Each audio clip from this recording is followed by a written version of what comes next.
When an empire stands at its peak but its people already feel the cracks beneath their feet, the story begins with an image almost impossible to imagine today, a superpower that once ruled the entire Near East.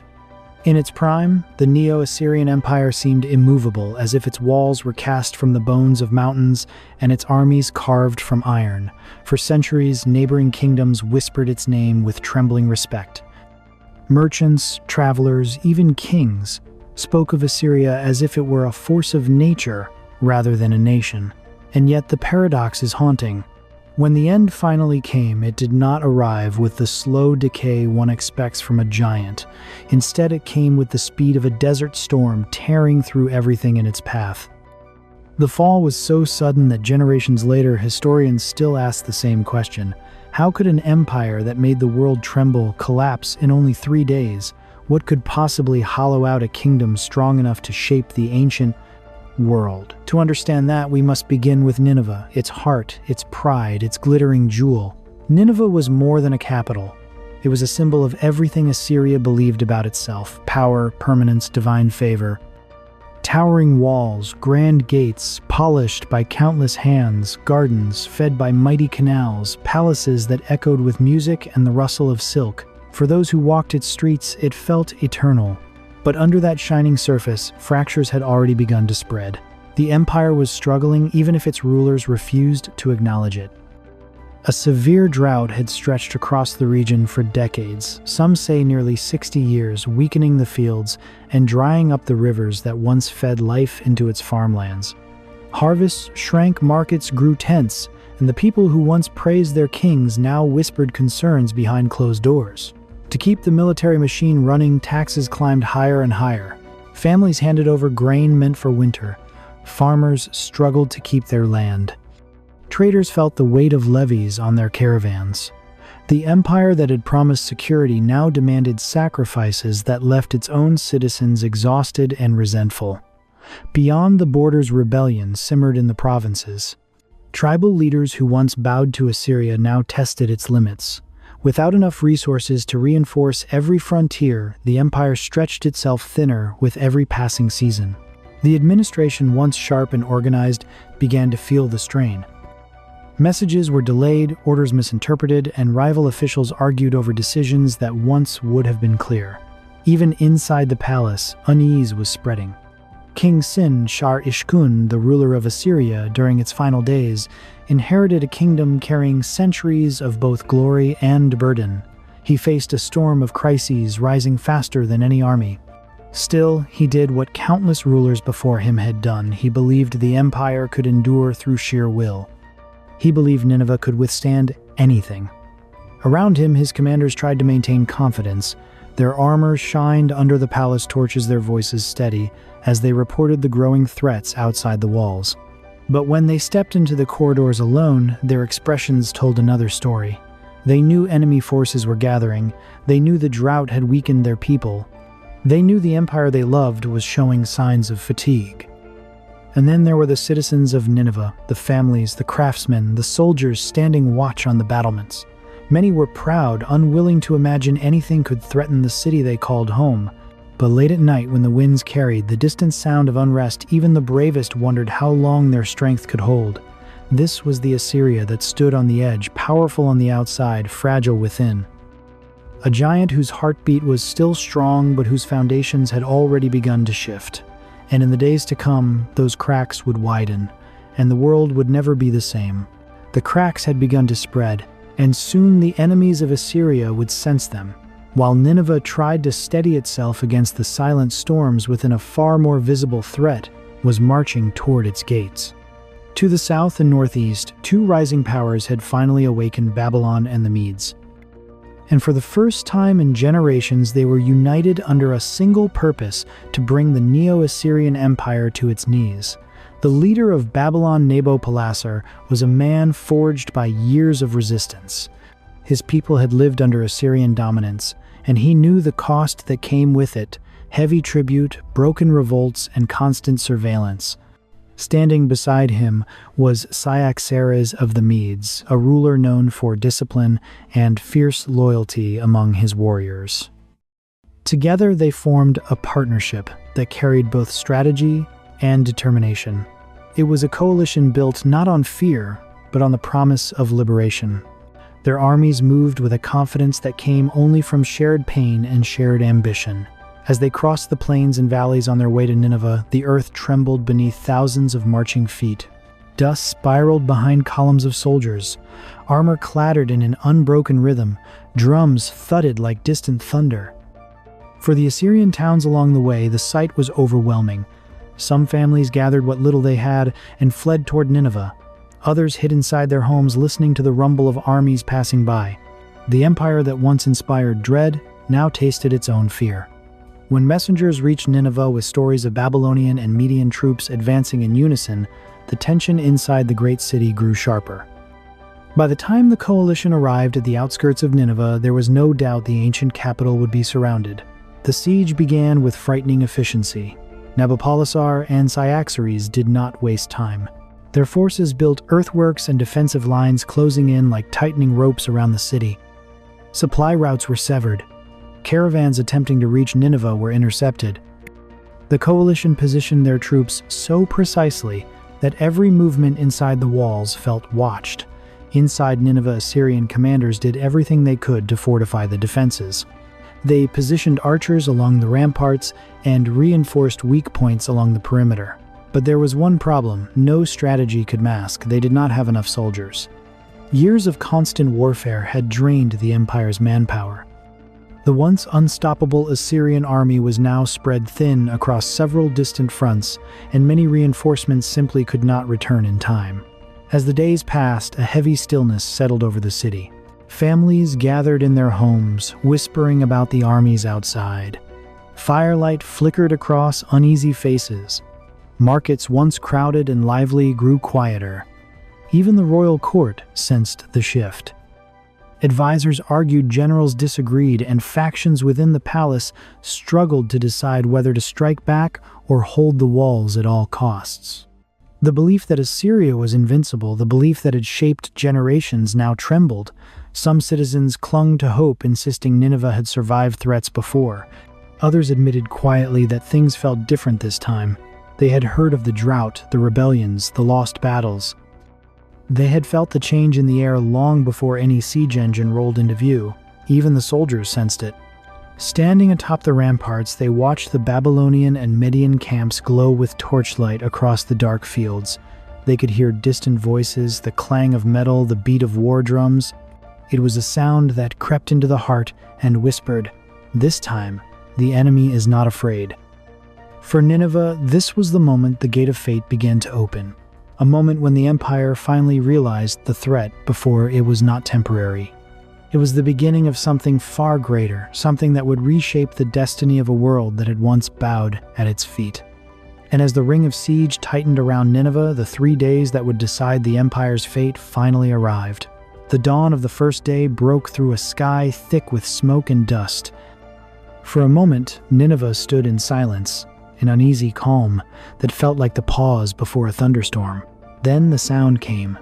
At first, distant, then rising, rolling like a wave against the massive stone walls. Drums. They beat in steady, powerful rhythms from the Babylonian and Median camps. Battle horns followed, echoing across the plains. The thunder of siege engines shook the ground. The deep rumble of heavy wheels, the crack of wood under tension, and the high whistle of projectiles slicing through the air filled the morning like a storm of sound. The walls of Nineveh trembled from the first impact. Stones rattled, dust fell from the battlements, and defenders gripped their shields tighter as they braced for what was coming. Babylonian engines launched massive stones that slammed against the outer defenses. Median siege ladders scraped against the walls as their troops surged forward. The air grew hot from friction and noise. Inside the city, soldiers fought with determination. Arrows streaked from the ramparts. Shields slammed against ladders. Every defender knew what was at stake. Yet despite their resolve, the pressure grew heavier with every passing hour. The attackers were relentless, and the number of defenders was too few. By nightfall of the first day, the walls still held, but they showed the scars of every strike. The second day arrived with a fierceness that surpassed the first. The enemy had studied the structure of the walls and adjusted their strategy. Their engines targeted weakened sections, hammering them again and again. Cracks spread across the stone like branching lightning. Then it happened. A portion of the outer wall finally gave way. The sound was unlike anything the defenders had heard, a deep echoing collapse that sent a rush of dust into the sky. Cheers rose from the coalition forces, and their troops poured toward the breach. Chaos followed. Fighting erupted in the outer districts as soldiers battled among narrow streets and market stalls. The calm avenues of Nineveh turned into a maze of shouts, smoke, and hurried movement. Families rushed to their homes, securing doors and gathering loved ones. Traders closed their shutters, and children were pulled deeper inside the buildings. King Sin-shar-ishkun moved through the palace halls, gathering what forces he could. His voice, usually steady now, carried urgency as he instructed commanders to hold the inner defenses. Messengers sprinted across courtyards with updated reports. The breach was widening, the enemy was advancing, the defenders were exhausted. Night fell again, but sleep was a luxury no one could afford. The third day began under a sky dimmed by thick smoke. Fires sparked from the fighting, and spreading through damaged structures cast a reddish glow over the city. The flames grew as the morning advanced, fueled by dry wood, and the collapse of buildings struck by siege weapons. Soon entire streets were engulfed in swirling heat and smoke. People fled toward the Tigris River, seeking any path to safety. The once orderly city now moved like a single frantic current. Soldiers fought to maintain defensive lines but were pushed back step by step. Their faces were streaked with exhaustion, their movements slower, their voices hoarse from shouting over the clash of battle. Within the palace, the weight of the moment pressed heavily on the king and his remaining commanders. They had defended Nineveh with everything they had, but the overwhelming force outside the walls had become undeniable. For many, the realization that the city could truly fall brought a depth of sorrow words could not fully describe. By evening, the capital that once symbolized Assyria's strength now faced its end. The coalition forces advanced through the last defensive lines. Streets that once echoed with music and celebration now fell silent under the shifting boots of a victorious army. Nineveh, mighty proud and once unshakable, had fallen, and with it, an era ended. And when the fires of Nineveh finally dimmed, the world looked upon a silence it had not heard in centuries. The fall of the great capital did not merely mark the end of a battle, it marked the unraveling of an entire civilization. Once Nineveh's walls were breached and its streets overtaken, the Neo-Assyrian Empire no longer had the strength to stand. The engine that powered its armies, its administration, and its identity had collapsed in a single devastating moment. There were still outposts scattered across the land. There were still governors loyal to the crown, still small pockets of troops holding forts and garrisons. But without Nineveh, they were like branches cut from a tree, still intact for the moment, but unable to survive for long. They had no center to rally around, no command, no unified purpose. Messages went unanswered. Supply channels were gone. Every region now faced an impossible choice: surrender, flee, or attempt to fight alone. Most did not fight for long. Province after province fell into the hands of the Babylonian and Median coalition.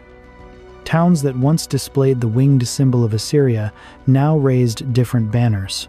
The empire that had once stretched across deserts, mountains, and fertile plains dwindled rapidly, its lands swallowed by rising powers.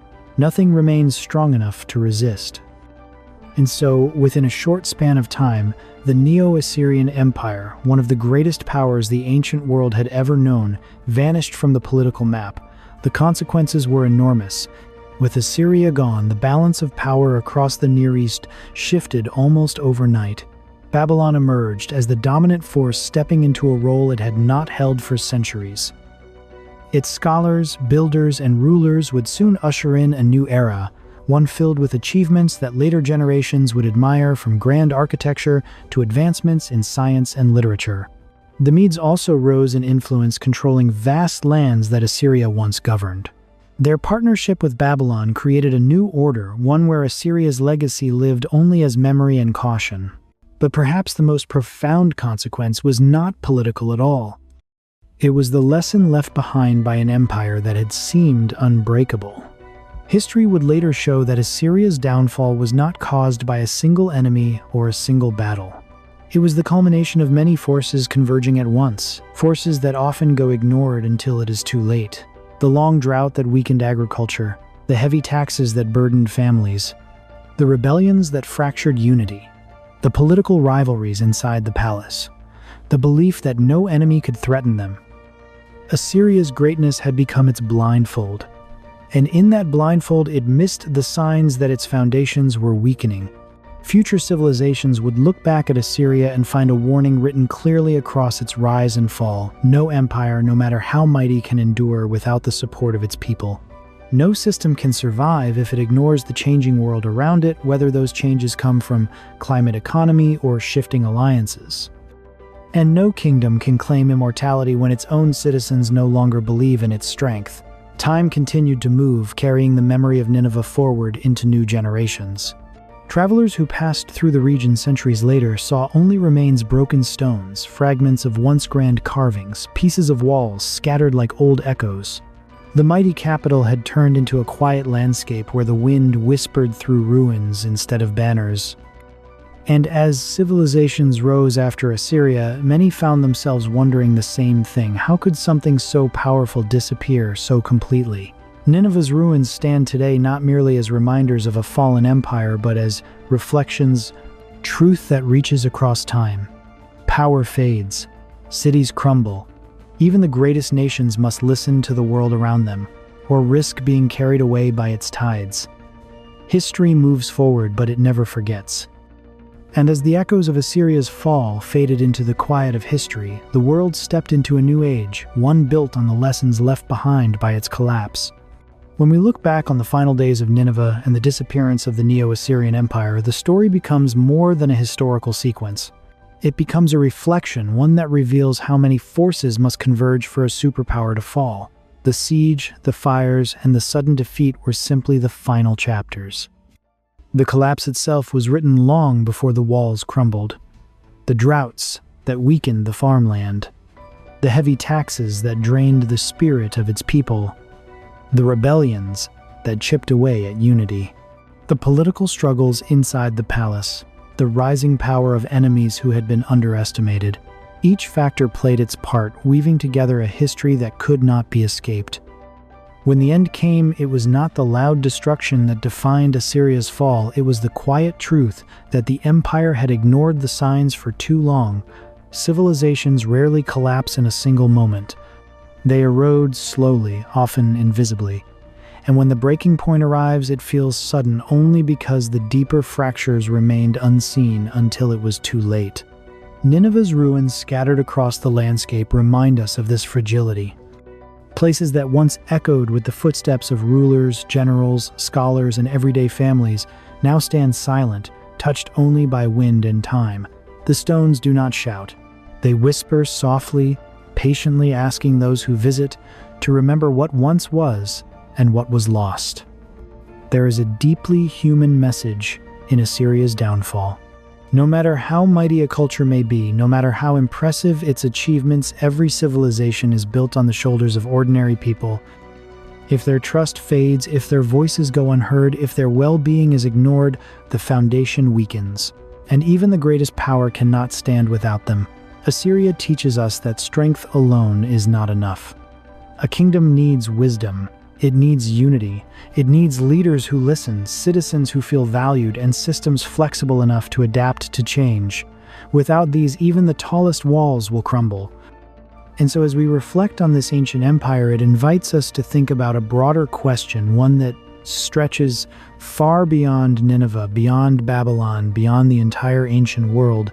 What truly causes a civilization to fall? Is it the blow delivered by an outside enemy, or is it the cracks that form within long before the first stone breaks? History suggests the answer is rarely simple. But it does suggest something else, something deeply relevant for every society that exists today. No empire is eternal, no power is guaranteed, and no civilization is immune to the consequences of its choices. So, as you listen to this story, consider its echoes in your own understanding of the world. Do you believe history repeats itself? Do you think modern civilizations carry the same vulnerabilities that Assyria once did? And if so, what lessons should be carried forward? Your thoughts matter. Your perspective brings history to life in ways no document or ruin ever could. If you'd like to share your ideas, I invite you to leave a comment below. What do you believe truly causes an empire to collapse, and do you think it can happen again in our time? If you enjoyed this journey into the past and want to explore more stories that shaped our world, consider following the channel. Your support helps bring these forgotten chapters of history back into the light. And if you know someone who loves history, someone who might appreciate a story filled with courage, tragedy, and lessons that stretch across thousands of years, feel free to share this video with them. Thank you for listening, for reflecting, and for keeping the memory of ancient civilizations alive. History moves on, but together we can ensure its wisdom continues to guide us.